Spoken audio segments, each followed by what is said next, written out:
See,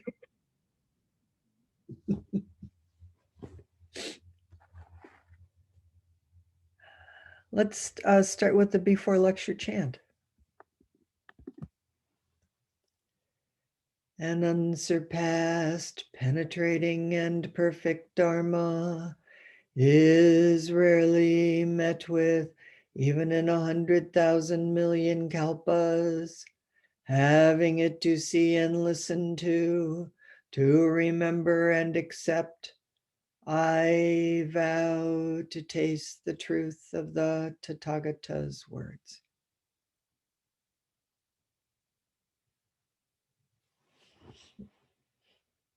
So we're going to continue our wandering in the Heart Sutra.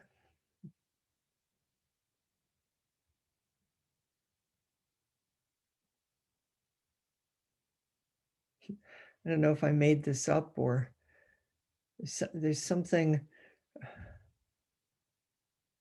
in my youth, because I grew up in the Midwest and was in the East Coast, and there's something about wandering in the snow, you know, that crystal clearness of snow, and everything's white and it's so quiet. I always thought, oh, I wonder if that's what death is like. Not as something to be feared, but something beautiful to be let go into. So I wanted to today, we're going to turn towards Kaz Tanahashi's. Can hear my husband outside doing the leaf blower. That's part of the piece of the snow too. well, we'll see how unpeaceful it gets. Kaz Tanahashi's translation, Kaz and Joan Halifax translation, and Joan's commentary on the Heart Sutra. But I want to start with Kaz's book, The Heart Sutra, A Comprehensive Guide to the Classic of Mahayana Buddhism. There's so many good commentaries on the Heart Sutra. And I thought I would just read in the preface and acknowledgements a little bit from Kaz. The Heart Sutra is the most widely recited scripture in Mahayana Buddhism. It is a revered text by millions of people and regarded as the most succinct presentation of the Dharma. In its short form, the text summarizes the selfless experience of reality in meditation.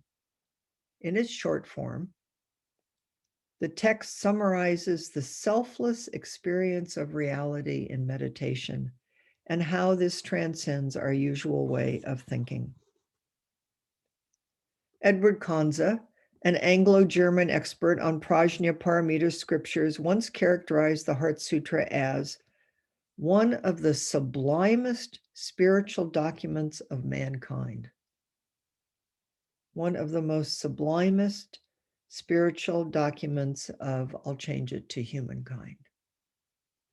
Every Mahayana Buddhist practitioner will understand Kanza's reverent words of adoration. At the same time, the widespread and everlasting reverence and enthusiasm for this text that is full of negations, no eyes, no ears, no nose, no tongue, is to me, Kaz, an unceasing enigma.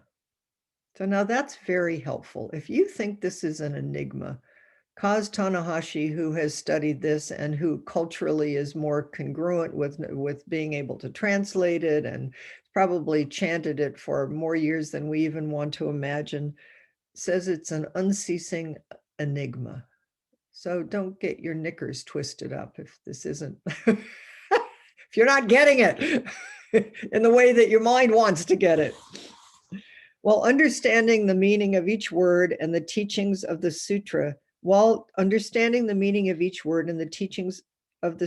enhances one's meditation practice and life experience, it must also be said that chanting the sutra wholeheartedly, simply chanting the sutra wholeheartedly, without cognitively thinking through its message, has been an important Buddhist practice throughout the centuries, wherever this sutra has been encountered. Considering all of these factors, I believe it is highly useful to examine why we are chanting it today.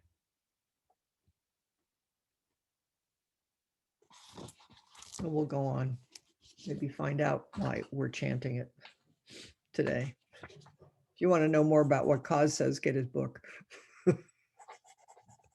So we're going to chant, like I said, the translation that Kaz and Joan Halifax created. Norman Fisher says sometimes that Kaz has cosified the sutras. There is a particular way that language that Kaz uses that's very beautiful, and we'll get a taste and a flavor of it. So Gretchen, if you can do the miracle of screen sharing, we'll chant it together.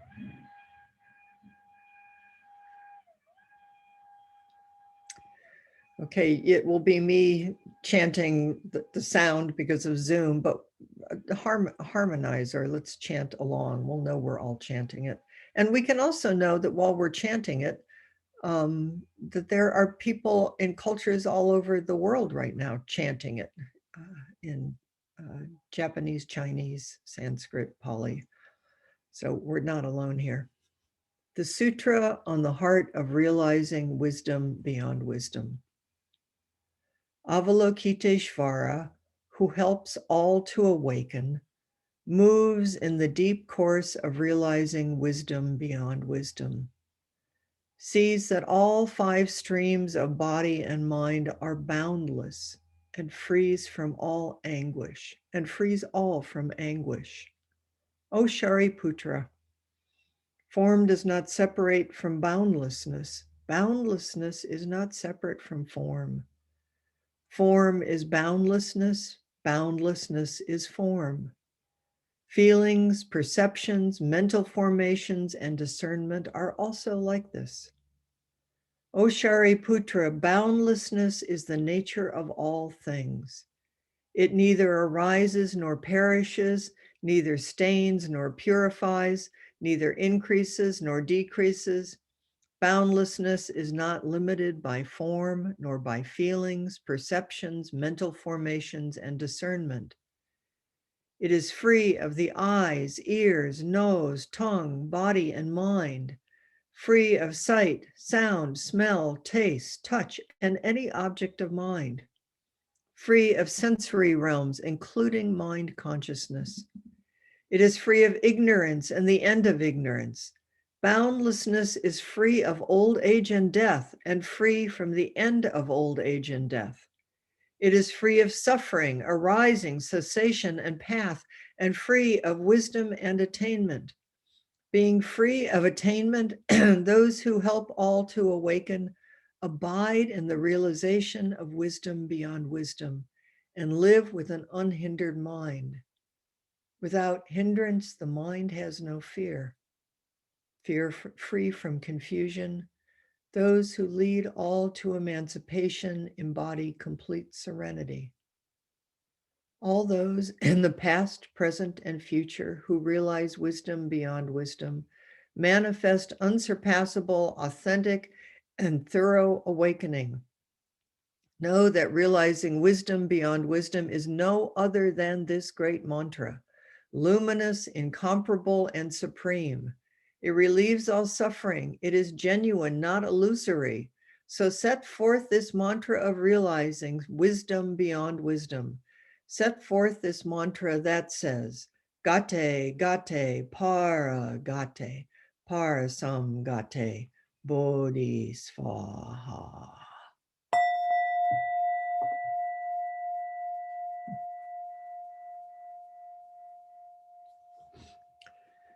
There's something in that translation that feels kind of joyous to me.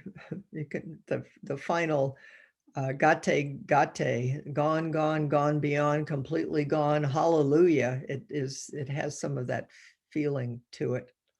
I was thinking, someone wrote me the other day, their friend was dying and said, what's a good thing to do when someone's dying? And the Enme, which is calling out to Kuan Yin, Avalokiteshvara. And then when someone dies, you chant the Heart Sutra for 49 days as a guide, just a reminder of what's true. But right after someone dies, you chant the Heart Sutra, and then you chant that final mantra, Gate, Gate, 108 times. It's a very powerful, beautiful thing to do. I mean, who knows what happens, but human consciousness or whatever it is that happens in death is, it's like opening your hands completely and offering freedom. Gate, gate, para gate, parasam gate, bodhisvaha.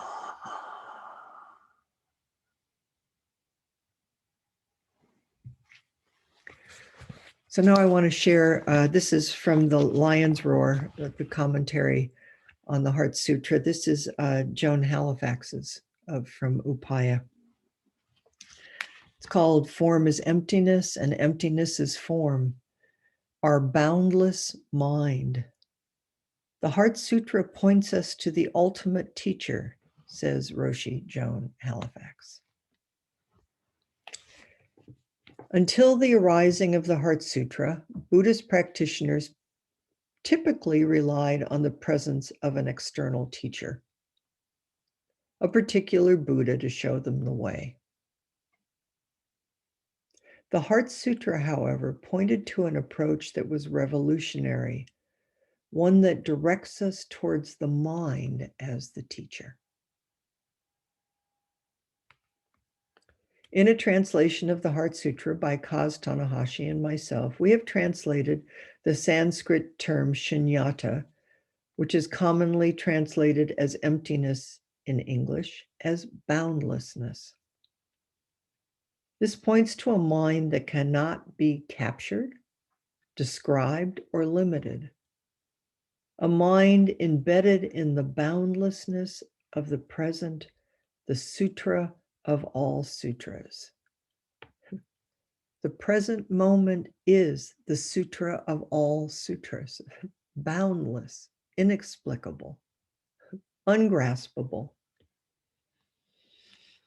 Even though space, emptiness, or boundlessness may seem to have no qualities, it does have some characteristics that form a basis for meditation practice, allowing or encouraging us to let go, to transform our grasping into open-handedness.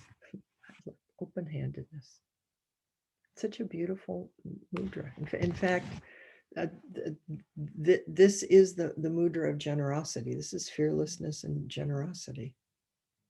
Just open the hand of thought. Open. The first characteristic of boundlessness that meets us in practice is, you listening up? Not knowing. The boundless mind is free of ideas, opinions, conceptions. It is fresh, open, and unmediated. Suzuki Roshi's Zen mind, beginner's mind, is this mind.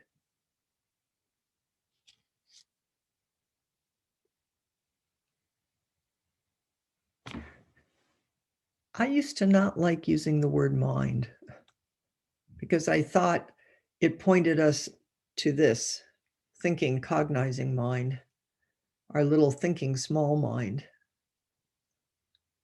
And the Tibetans use the word heart mind, which I think is really beautiful because it feels like body, heart, mind, breath. But I also, Suzuki Roshi talked about small mind and big mind.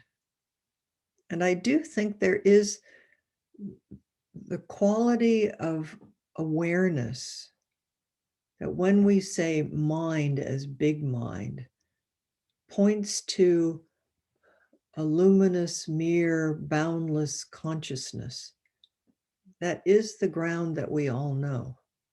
We can taste it. We do know it. You can feel it when you let the edges of your mind just dissolve and disappear. It's we are all swimming around in big mind consciousness, in Buddha nature. Okay, so first one is not knowing. If you think you know what this is, go ahead. And then just keep meeting the edge of it, because there is no end of it. The second aspect is groundlessness. Wisdom beyond wisdom is not grounded in anything at all. All is seen as impermanent, ever-changing, not fixed in time or space. Enlightenment is a mystery. Life is a mystery. If we don't get this is a mystery, well, I forget and remember and forget and remember. It's mystery. It cannot be arrived at through reasoning and the discursive mind. Reference points and preferences are discovered to be rooted in fear. So I more and more have this feeling of, after having sat for many, many years, or even having sat for just a moment, that actually Kaz says in the beginning of his commentary on the Heart Sutra, that contemplating this boundlessness is scary, because the human self wants to be lodged in knowing. It wants reference points, and we need to do that. It's just know that that's what we're doing, and then keep opening the hand and the heart. The need of the small self is to become more solid and more grounded. Not a problem, not that we're doing something wrong. It's just watch how tightly we're identified with it, how much we go in karmic loops, right in the midst of this great, big, wide open, incomprehensible mystery of just this. Okay, so now we have not knowing, we have groundlessness. And the third aspect of boundlessness is immediacy, our present situation. At least we just float away or do a spiritual bypass. It's right here. But we cannot explain it. No scientist can unfold it for us. Yet each moment is the repository of the past, present, and future, and all the sutras are contained herein. Sutra means suture, to suture, to sew things together, in the same way that when you sew a rakusu, you sew the pieces together. So sutras give us a way to sew this incomprehensible, frustrating, suffering, boundless world together. Just chant this. Just chant it forever. Let it come in, skin, bones, flesh, and marrow. Just the sound, the power of the mantra is chanting the whole world together. Then our little thinking mind can begin to relax just a little bit. It's like it's okay. It's okay. It's okay.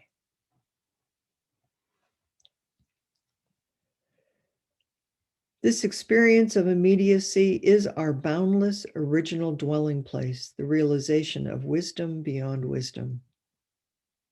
The fourth, so not knowing, groundlessness, immediacy. The fourth is interconnectedness.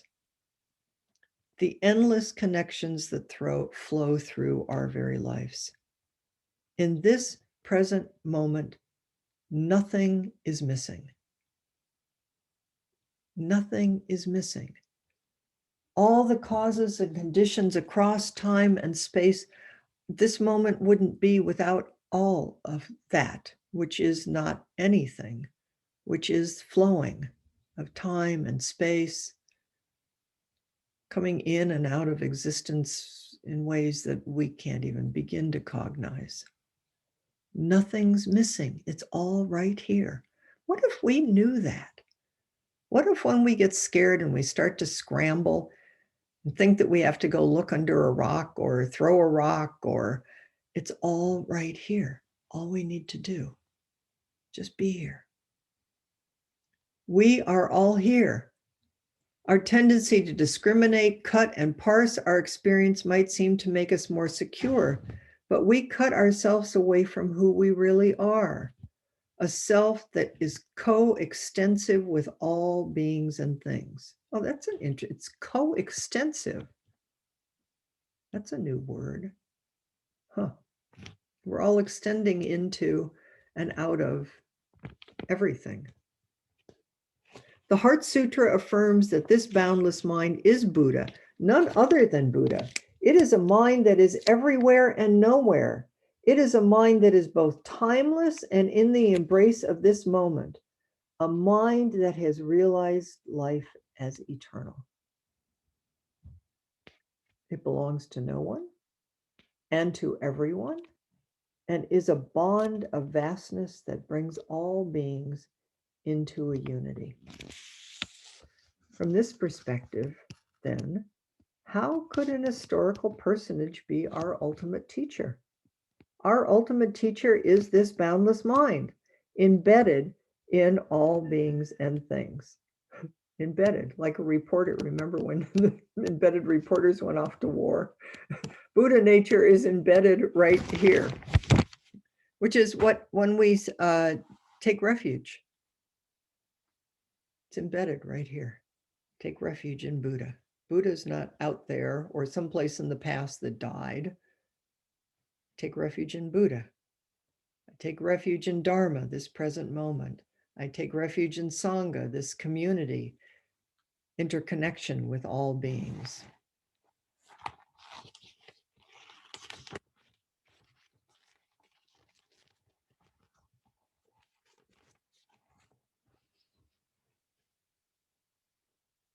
So then I thought, because I love all this, and I appreciate that you show up and love it too. Koben Chino, a couple of weeks ago, Koben's talks on the Heart Sutra.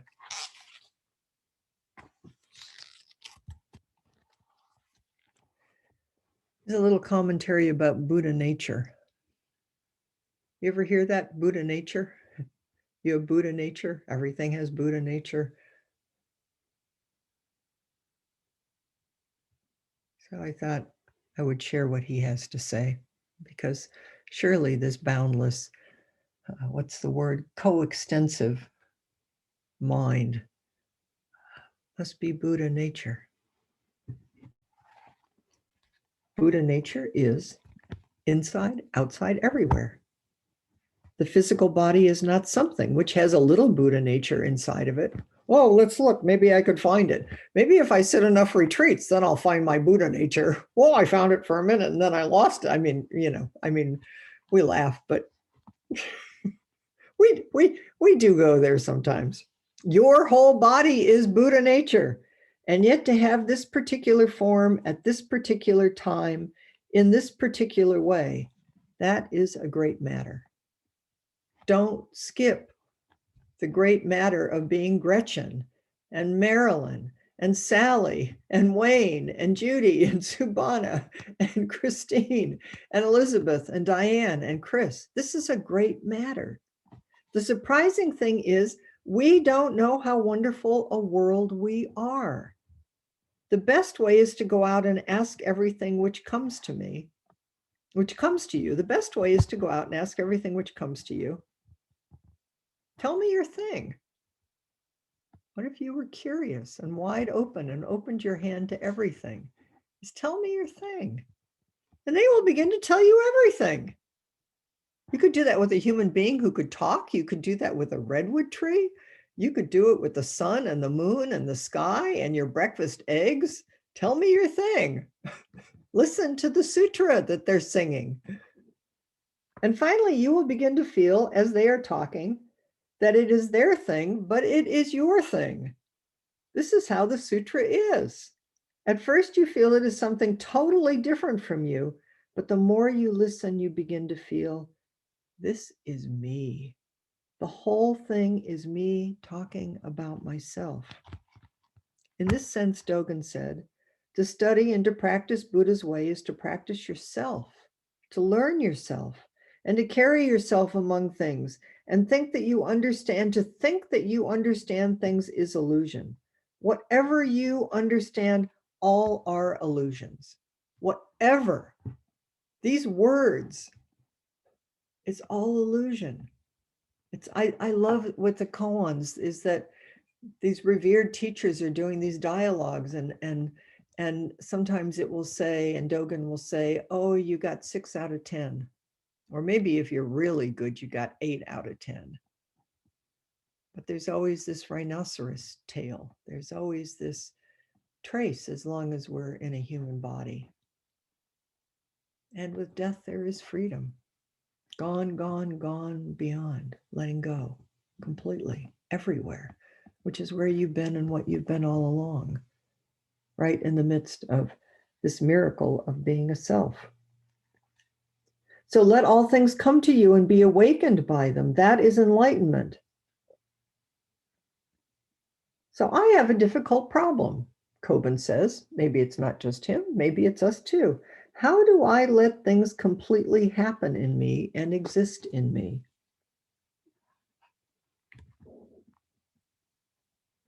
What does this mean, to live deeply as continuous practice? That's what he says. Constant practice is the only way. When I keep my practice pure and honest, at that time, I begin to hear a new sound. Everything is talking to me. Wow. How much can we not hear the sounds of the world because the voices in our heads are so loud? And they're so, there is creative thought that bubbles up, that is thought manifestation of boundless mind and Buddha nature. But mostly our small mind thoughts are, well, we might have thought them once or twice before. Just notice the karmic loops, notice the commentaries, not as a judgment, but just like, oh my goodness, this is what small mind is. And Buddha mind is right here, ready to aerate and sing and remind us of how big and amazing, and that these little thought things that are going on in our heads are part of it too. But they begin to have more of a shimmering, dancing quality of illusion, as opposed to the onerousness of and weight of, oh God, it's hard being a human being, which is also true, but don't get caught in it.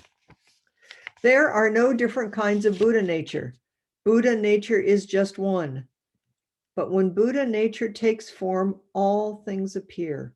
All existences appear. And without it, there is no such Buddha nature which stays as Buddha nature. So we train ourselves. That's what we're doing. We're training the mind. We're training the body. We're training the breath. We're training the heart to see sameness or oneness of everything, without differentiation, without each individual existence.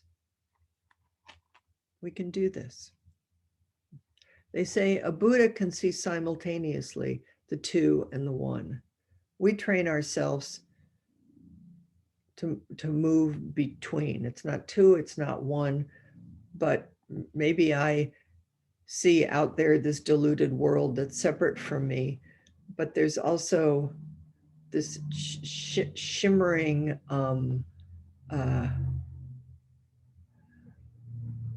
co-awareness. What's Joan's word? Coextensive with everything is, well, here's an example. On Tuesday, talked about Patty Garrett, who has in our Sangha, who has long-term COVID symptoms. She's really not well. An autoimmune kind of chronic. But she said she's so grateful for practice I'm not sure this is exactly her words, but close enough. She said, because of practice, she can feel like shit and also know that she's fundamentally and everything is fundamentally okay. That's continuous practice. Just being willing to feel exactly what's here in this moment, to not bypass it, to feel the sorrow, the grief, the pain, the joy, the love, but whatever it is, it's fundamentally okay because it's all boundless mind arising in this moment, full and complete of everything else. He says maybe a good example is music. There are strings. If no one touches them, you may imagine there is rich music going on or complete music going on, and you are just picking out the sounds of music when you touch the strings. But what is happening is that by themselves, the strings don't have any music. The instrument doesn't have any music. Only when the musician touches the strings does music appear. In the same way, complete communication among everything is happening when Buddha nature takes form. That is also why Buddhism is called a religion. It's also why we are co-creating the world. Our thoughts of body, speech, and mind are creating the world. The music is being brought through, is coming into form through each one of us.